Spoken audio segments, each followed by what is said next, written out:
Good morning, Mr. Chairman, Committee, Bruce Skaug, District 10, Star Middleton, Nampa. Thank you for the opportunity to present this RS. It comes from Minds Greater Than Mine.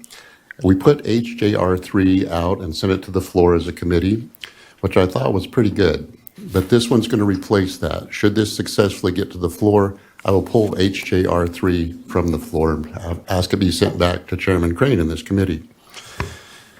But still, we're going to deal with the drugs, the illegal drugs that are a big problem in our state and in our nation. This, again, is relative to the spirit of our Constitution. I wholeheartedly believe this body should first and foremost embody the spirit of Idaho's Constitution commitment that, quote, first concern of all good government is the virtue and sobriety of the people and the purity of the home, and that the, quote, legislature should further all wise and well-directed efforts for the promotion of temperance and morality. The reasons for this body to be proactive has not changed. Even in the last weeks, more studies have come out on the evidence of the impact of marijuana, narcotics, and other psychoactive substances on this nation's personal, community, environmental, and economic health as being very harmful.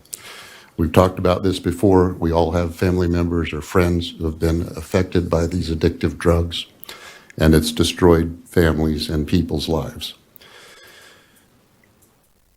This RS has the same as HJR3 in its heart and its spirit of the purpose.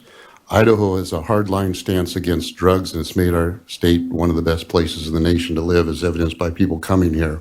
In my district, District 10, I have a lot of former Californians or West Coast people who say they are here because of our stance on drugs, to keep drugs out. They saw what happens when you legalize drugs in their states and cities. We have HB 7 on marijuana that the governor just signed into law with a strong pass.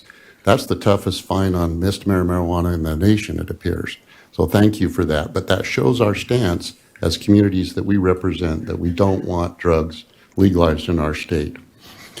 So let's proactively place a constitutional amendment question on the November 2026 ballot and allow our citizens to determine their collective opinion relative to marijuana, narcotics, and other psychoactive substances. If you go to, I think it's line 17-ish on the bill, which I don't have right in front of me, there's a key word in there. Only. Only the legislature will have authority to legalize drugs of the nature as they're described. What does that do? I want to be right up front. That takes the initiative process out of legalizing any drugs in our state. They can do an advisory initiative, but only the legislature will have the power. And that's what I'm seeking in this. And so I would ask that you send this to print or RS, if you would RS this, and then we can have a further hearing. Thank you, Representative Skaug. Are there questions for Representative Skaug? Representative Palmer. Mr. Chairman, I'd move to introduce RS 32581. Committee, we have a motion to introduce RS 32581. Is there discussion on that motion? Representative Hostetler. Thank you, Mr. Chairman. Thank you, Representative Skaug. I just wanted to confirm this is still just addressing the Schedule 1 drugs. Is that correct? Representative Skaug. Mr. Chairman, Representative Hostetler, it would, but I'm not mentioning Schedule 1 on purpose. We don't want that language in the bill, but it would address the Schedule 1. It's not going to address your Clorox chemicals. Thank you. Any further questions?